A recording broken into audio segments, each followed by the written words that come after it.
নমস্কার বন্ধুরা, রিমি পুতুলের রান্নাঘরে স্বাগত।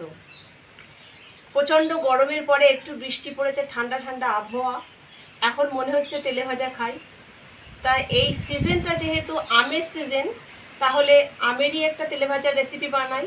সেই জন্য আজকে আমি বানাবো আমের চপ। আমি 3টে কাঁচা আম গাছ থেকে পেড়ে রেখেছি। প্রথমে আমগুলো কেটে নেব।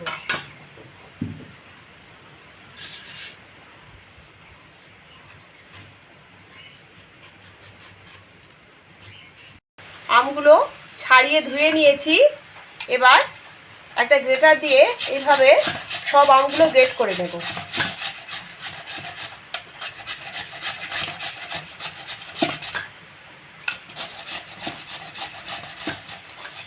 আমটা গ্রেট করে নিয়েছি। আর এবার কড়াইতে সর্ষের তেল দিয়েছি, এর মধ্যে দিচ্ছি আদা আর কাঁচা লঙ্কা। এবার দিয়ে দেব গ্রেট করা আম।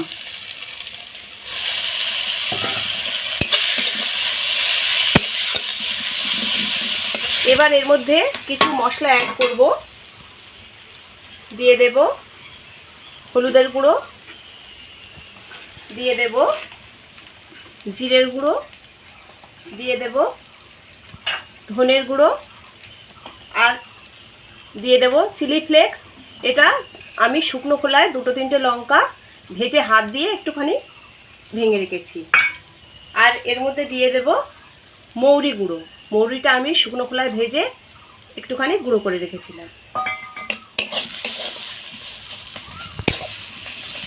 এবারে এর মধ্যে দেব আগে থেকে সিদ্ধ করে হাত দিয়ে একটু ভেঙে রেখেছিলাম 2টো সিদ্ধ আলু।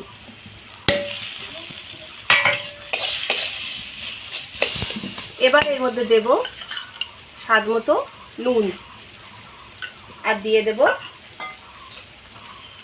খুব সামান্য পরিমাণে একটু চিনি।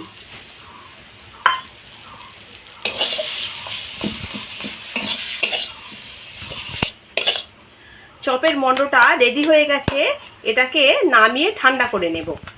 এবার একটা বাটিতে নিয়ে নিচ্ছি 2 চামচ ময়দা,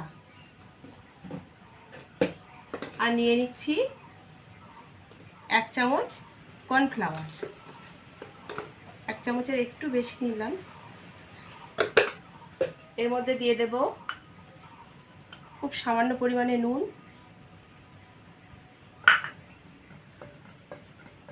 এটা একটু মাখিয়ে নেব। মাখিয়ে নিয়ে আর একটা বাটিতে অল্প করে নিয়ে নেব।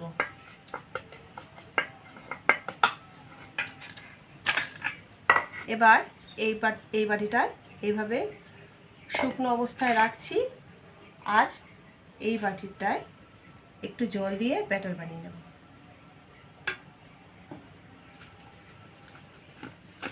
এবারে হাতে একটু সাদা তেল মাখিয়ে নিলাম।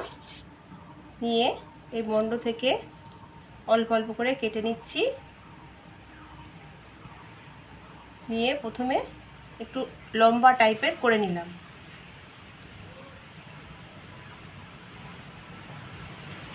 করে এবার একটু এইরকম চ্যাপ্টা শেপ দিয়ে চপগুলো বানিয়ে নেব।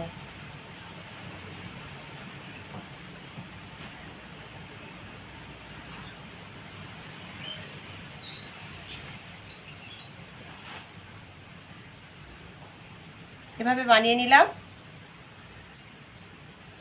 প্রথমে আমি এই শুকনো ময়দার আর কর্নফ্লাওয়ারে কোট করে নিলাম। নিয়ে এবার কর্নফ্লাওয়ার আর ময়দার ব্যাটারে ডুবিয়ে দিচ্ছি। দিয়ে এটাকে তুলে নিয়ে এখানে বিস্কিটের গুঁড়ো আছে, এর মধ্যে কোট করে নিচ্ছি। এর মধ্যে কোট করে নিয়ে আবারও আমি এটা ময়দার কর্নফ্লাওয়ারের ব্যাটারে ডুবিয়ে নিলাম। নিয়ে আরও একবার এইভাবে কোট করে নিলাম।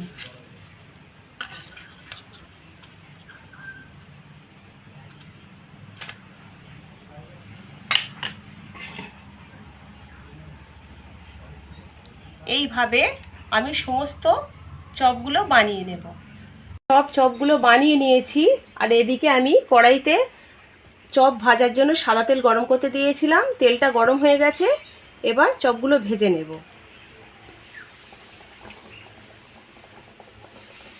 আমি দুটো করেই ভাজবো, বেশি দেব না। চপগুলো মিডিয়াম আঁচে ভাজতে হবে। আমি এবারে একটু উল্টে দেব।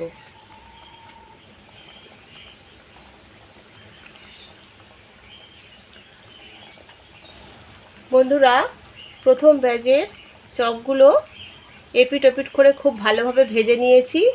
এগুলো ভাজা হয়ে গেছে, তুলে নিচ্ছি।